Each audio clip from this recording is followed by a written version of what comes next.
आज का टॉपिक है कैल्शियम मेटाबॉलिज्म।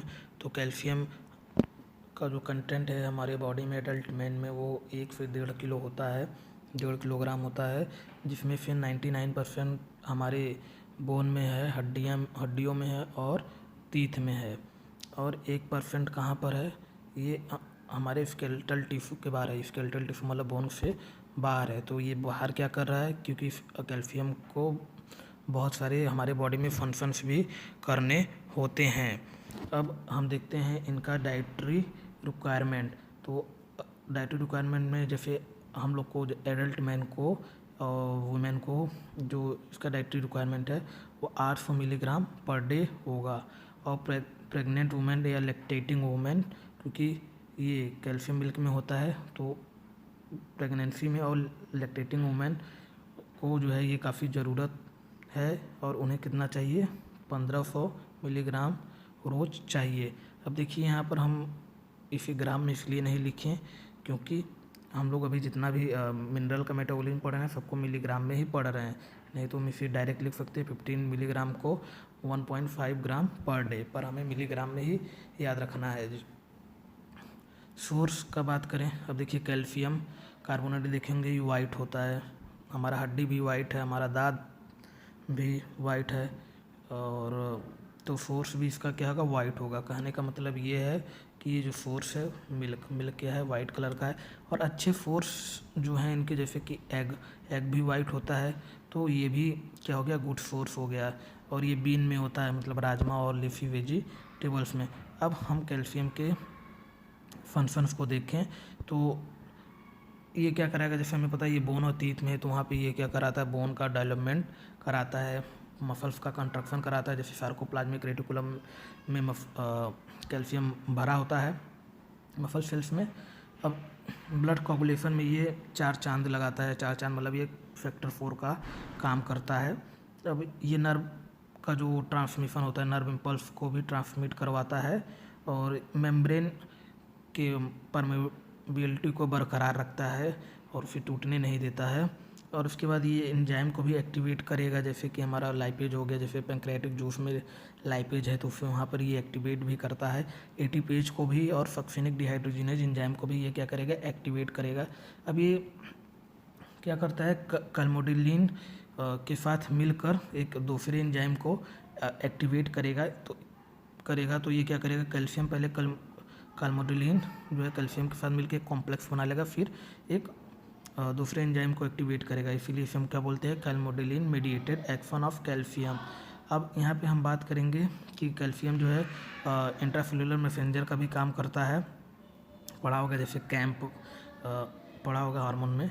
अब यहाँ पे ये हार्मोन को भी रिलीज करवाता है, जैसे कि पैराथायराइड हार्मोन को ये रिलीज करवाता है, अभी आगे देखेंगे। कैल्सिटोनिन और इंसुलिन को भी, ये सबको ये क्या कराएगा, रिलीज कराएगा। और ये सेल को कम्युनिकेट कराता है, मतलब कि जैसे कॉन्टैक्ट इनहिबिशन जो सेल का प्रॉपर्टी होता है उसे कैल्शियम चाहिए होता है, एक सेल दूसरे सेल से यहाँ पर कम्युनिकेट करेगा। इसके बाद ये दिल क्या है, मसल्स, दिल का जो दीवार है वो मसल्स का बना होता है, तो उसमें भी क्या होगा, कैल्शियम होगा, और ये क्या कराएगा, उसे कंट्रैक्ट कराएगा। जब तक कैल्शियम रहेगा तब तक वो कंट्रैक्शन रहेगा, कैल्शियम चला जाएगा तो मसल रिलैक्स हो जाएगा। यहाँ पे अब हम देखते हैं इनका एब्जॉर्प्शन कहाँ पर होता है। तो इनका एब्जॉर्प्शन जो है ड्यूडेनम में होता है। ड्यूडेनम में किस प्रोसेस से होता है, एक्टिव प्रोसेस से होता है। अब कौन से फैक्टर्स हैं जो इनके एब्जॉर्प्शन को प्रमोट कराते हैं, और कौन से फैक्टर हैं जो इनको इनहिबिट कराते हैं। तो पहले देखते हैं प्रोमोटिंग फैक्टर्स, जैसे कि विटामिन डी हो गया। विटामिन डी का जो एक्टिव फॉर्म होता है कैल्सिट्रॉल, ये जो है प्रमोट करेगा कैल्शियम के एब्जॉर्प्शन को। जैसे कि इंटेस्टाइन में फूड लिया तो उसमें जो भी कैल्शियम था इंटेस्टाइन में आया, और वहाँ पर ये कैल्सिट्रॉल जो है विटामिन डी पढ़ा होगा ना, कि जैसे विटामिन डी के साथ कैल्शियम के साथ विटामिन डी लगा के देते हैं जिससे एब्जॉर्ब हो जाए।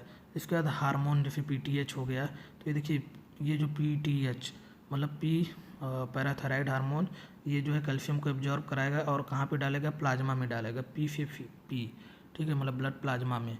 अब इसका लो पीएच एसिडिक मीडियम होना चाहिए। और उसके बाद एमिनो एसिड, यहाँ पे एमिनो एसिड कौन सा है, बेसिक टाइप का, लाइसिन एंड अर्जिनिन। और यहाँ पर ये जो कार्बोहाइड्रेट है डाइसैकेराइड लैक्टोज होगा, ये सारे क्या हैं, इन्हें प्रमोट करेंगे। तो कौन से फैक्टर हैं जो इनहिबिट करेंगे तो कैल्शियम के एब्जॉर्प्शन को, तो यहाँ पे जैसे फाइटेट्स और एक्जुलेट हो गए, इसे क्या करेंगे, इनहिबिट करेंगे। और फॉस्फेट, तो ये देखिए पी वाले जो होते हैं ये, जैसे फाइटेट्स, फॉस्फेट और फ्री रेडिकल फैटी एसिड्स, ये सब क्या करेंगे, कैल्शियम के साथ रिएक्शन कर लेंगे और एक सॉल्ट बनाएंगे, इनसॉल्युबल सॉल्ट।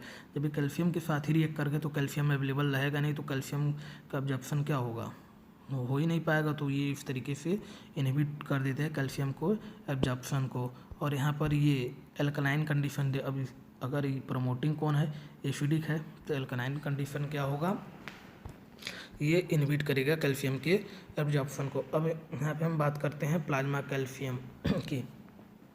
तो हम लोग यहाँ पे ब्लड का भी तो नाम ले सकते थे कि ब्लड कैल्शियम हो सकता है, पर प्लाज्मा कैल्शियम ही क्यों बोल रहे हैं, क्योंकि जो सब अधिकतर कैल्शियम जो होता है वो हमारे प्लाज्मा में प्रेजेंट होता है, मतलब ब्लड के प्लाज्मा में कैल्शियम प्रेजेंट होता है। तो इसीलिए इसे हम क्या बोलते हैं, प्लाज्मा कैल्शियम बोलते हैं। मतलब कि कैल्शियम जो है एक्सक्लूसिवली ऑलमोस्ट फाउंड कहाँ होता है, प्लाज्मा में। अब हम देखते हैं कि प्लाज्मा मतलब सीरम भी बोल सकते हैं। तो नॉर्मल सीरम में कैल्शियम कितना है, 9 से 11 मिलीग्राम होता है। तो यहाँ पे आप 10 मिलीग्राम याद रखिए, जिसमें से 5 मिलीग्राम आयनाइज फॉर्म में होता है, मतलब आयनाइज कैल्शियम होता है। आयनाइज है तो मतलब कि आयन एक्टिव होते हैं, तो ये सबसे ज़्यादा एक्टिव फॉर्म होगा। अब 1 ग्राम की अगर हम बात करें तो ये जो है कॉम्प्लेक्स बनाता है सिट्रेट, फॉस्फेट और बाइकार्बोनेट के साथ।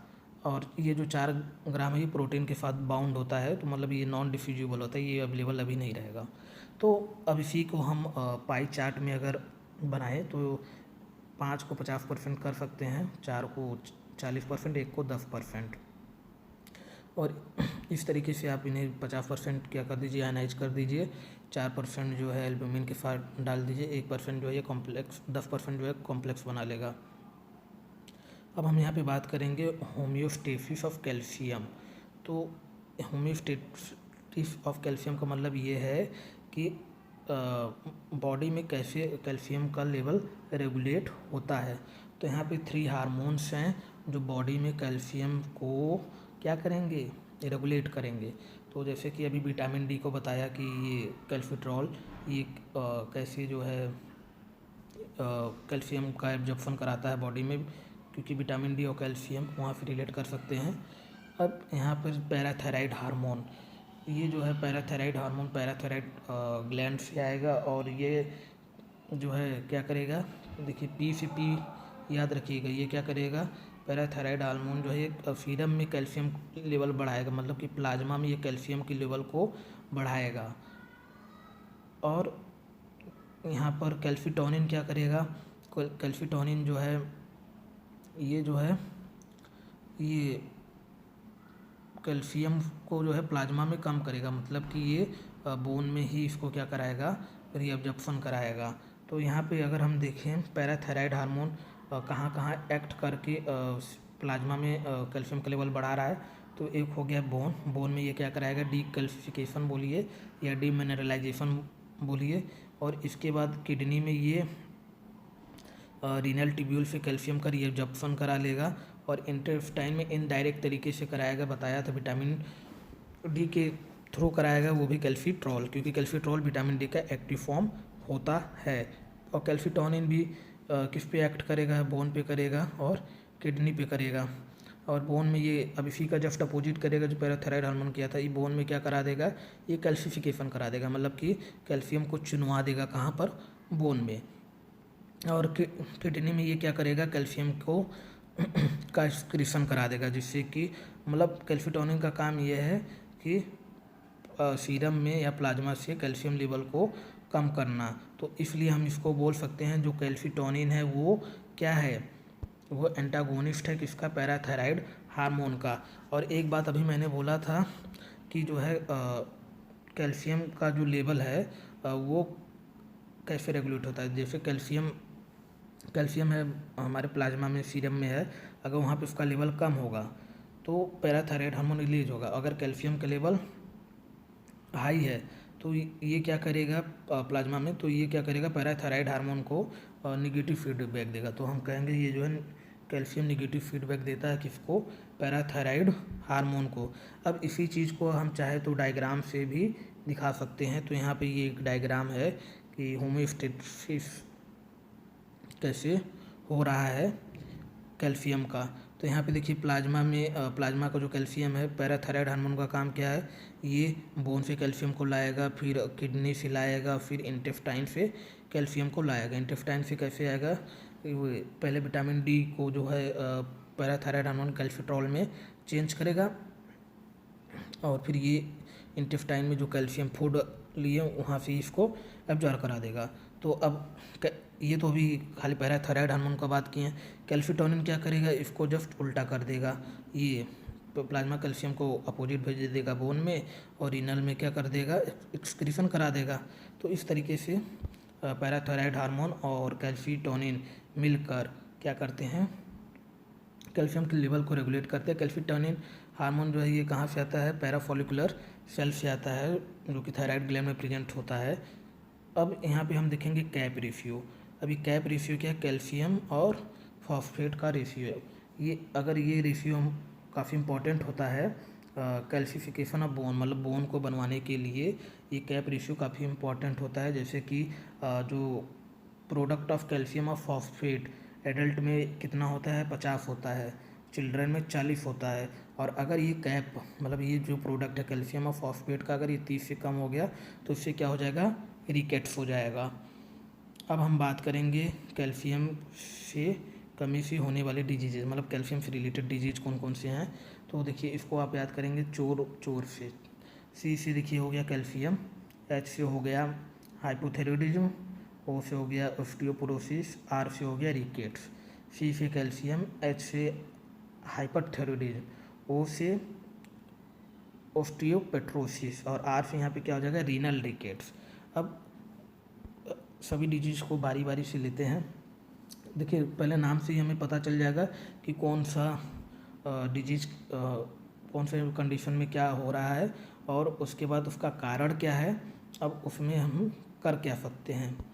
तो अगर हम बात करें हाइपर कैल्शियमिया, नाम ही बता रहा है, यहाँ पे जो है कैल्शियम का लेवल सीरम में बढ़ जाएगा, प्लाज्मा में बढ़ जाएगा। क्यों बढ़ जाएगा, क्योंकि यहाँ पे क्या हो गया है, हाइपर पैराथायराइडिज्म हो गया है।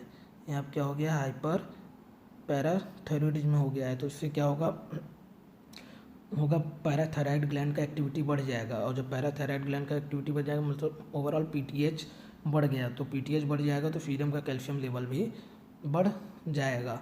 अब हाइपोकैल्सीमिया की बात करें, नाम ही बता रहा है कि कैल्शियम का लेवल ब्लड में कम हो गया, मतलब सीरम में कम हो गया, तो इसे हम क्या बोलेंगे, इसे हम बोलेंगे हाइपोकैल्सीमिया। इस केस में क्या होगा, मतलब इसका कारण ये है कि हाइपोपैराथायराइडिज्म हो गया। अब हाइपोपैराथायराइडिज्म कैसे हो गया, जैसे मान लीजिए कोई बंदा था, वो जा रहा था और उसका एक्सीडेंट हो गया, उसका पैराथायराइड ग्लैंड जो है डैमेज हो गया, तो उससे सर्जिकली रिमूव कर दिया गया। तो वो जब रिमूव कर दिया जाएगा तो क्या होगा, पीटीएच कम हो जाएगा, और जब पीटीएच कम हो जाएगा तो हाइपोकैल्सीमिया हो जाएगा। और ऑटो इम्यून डिसऑर्डर से भी पैराथायराइड हार्मोन जा सकता है। तो इसका ये 2 कारण हो गया। अब इसका ट्रीटमेंट क्या है, इसका ट्रीटमेंट ये है कि कैल्शियम को विटामिन डी के साथ लगा के दे दो, और अगर सीवियर केस आ गया अपने पास तो हम लोग को कैल्शियम ग्लूकानेट देना पड़ेगा, वो भी उसके इंट्रावेनसली देना पड़ेगा, मतलब आईवी लाइन के थ्रू कैल्शियम देना पड़ेगा। अब अगर हम बात करें कि अगर कैल्शियम के लेवल जैसे हाइपोकैल्सीमिया की अगर हम बात करें 7 मिलीग्राम प्रति डेसीलीटर से भी कम हो गया, तो इस केस में क्या हो जाता है, टेटनी हो जाता है। तो इस बात को ध्यान रखिएगा, 7 मिलीग्राम प्रति डेसीलीटर से कम हो जाए। अब रिकेट्स की बात करें, रिकेट्स का नाम सुनते ही दिमाग में आ जाता है कि हाँ बोन जो है कैसा है, टेढ़ा मेढ़ा है, विटामिन डी की डिफिशियंसी की कमी से होता है। तो यहाँ पे अगर हम बात करें तो रिकेट्स में क्या हो गया, डिफेक्टिव कैल्सिफिकेशन ऑफ बोन है, तभी तो टेढ़ा मेढ़ा बोन बन गया। क्योंकि यहाँ पे कैल्सिफिकेशन बोन का सही नहीं हुआ। क्यों सही नहीं हुआ, पहला ही रीज़न बता दिए, विटामिन डी का लेवल कम था। और उसके बाद अभी कैप का बात की है रिकेट्स के लिए, तो यहाँ दूसरा पॉइंट कैप के लिए लिख देंगे। और तीसरा पॉइंट हमारा हो जाएगा कि यहाँ पे एक एंजाइम होता है एल्कलाइन फॉस्फेटेज, ठीक है, ये इसका कैरेक्टरिस्टिक फीचर है। ये क्या हो जाएगा, इसका एक्टिविटी बढ़ जाता है। और एल्कलाइन फॉस्फेटेज एक्टिविटीज कहाँ बढ़ जाता है, हाइपर पैराथायरॉयडिज्म में भी कैल्शियम का एल्कलाइन फॉस्फेटेज का एक्टिविटी इंक्रीज हो जाता है। रीनल रिकेट्स में क्या होगा, मतलब कि यहाँ पे डैमेज हो जाएगा रीनल टिश्यू। और हमें पता है कि किडनी भी जो है विटामिन डी बनाता है, तो वहाँ पे भी प्रॉब्लम आ जाएगा। विटामिन डी का लेवल लो हुआ तो मतलब किडनी में प्रॉब्लम आने की वजह से बोन में डिफॉर्मिटी आ गया, मतलब रिकेट्स हो गया, तो इसे हम क्या बोलेंगे, रीनल रिकेट्स बोलेंगे। अब हम बात करें ऑस्टियोपोरोसिस की, तो नाम ही बता रहा है कि ऑस्टियो मतलब बोन, पोरोसिस मतलब छेद। तो यहाँ पे क्या हो गया, बोन में छेद कब होगा, जब बोन का डीमिनरलाइजेशन हो जाए। और जब बोन का डीमिनरलाइजेशन हो जाएगा तो उसका मास क्या हो जाएगा, कम हो जाएगा, मतलब धीरे धीरे ही तो कम होगा ना, प्रोग्रेसिवली क्या होगा, बोन का मास कम हो जाएगा। बोन का मास तो उससे क्या होगा, बोन में छेद हो रहा है तो बोन फ्रैक्चर हो जाएगा, मतलब एट लास्ट बोन का क्या हो जाएगा, फ्रैक्चर हो जाएगा। अब इसका रीज़न क्या है, इसका रीज़न ये है कि जो है जैसे जो पोस्ट मेंस्ट्रुअल वुमेन है, उन लोग में क्या होता है कि सेक्स हार्मोन एस्ट्रोजन की कमी हो जाती है, जिसकी वजह से हमें ये देखने को मिलता है। और ओल्ड एज में भी हमें ऑस्टियोपोरोसिस देखने को मिलता है। ऐसा क्यों, क्योंकि यहाँ पे क्या होता है कि जो विटामिन डी है वो कैल्सिट्रियोल में कम कन्वर्ट होता है जब जैसे जैसे एज बढ़ने लगता है, ठीक है। तो यहीं पे है ability to produce calcitriol from vitamin D is decreased with as.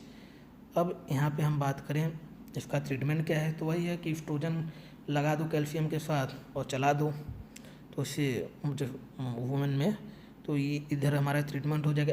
Osteoporosis का मतलब ये है, देखिए पोरोसिस में क्या था, छेद हो रहा था, मतलब कैल्शियम गायब हो रहा था, लेकिन यहाँ पे क्या होगा, कैल्शियम डिपॉजिट होगा। मतलब कहने का मतलब ये है कि यहाँ पर क्या हो जाएगा, डेंसिटी बढ़ जाएगा, मतलब बोन का डेंसिटी बढ़ जाएगा। क्यों बढ़ जा रहा है, उसका कारण ये है कि जो बोन है उसमें से कैल्शियम हम लोग नहीं निकाल पा रहे हैं।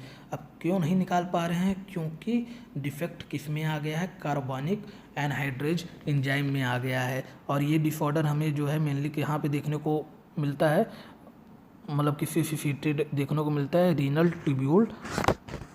ट्यूबुलर एसिडोसिस, क्या बोलेंगे, रीनल ट्यूबुलर एसिडोसिस में और सेरिब्रल कैल्सिफिकेशन में।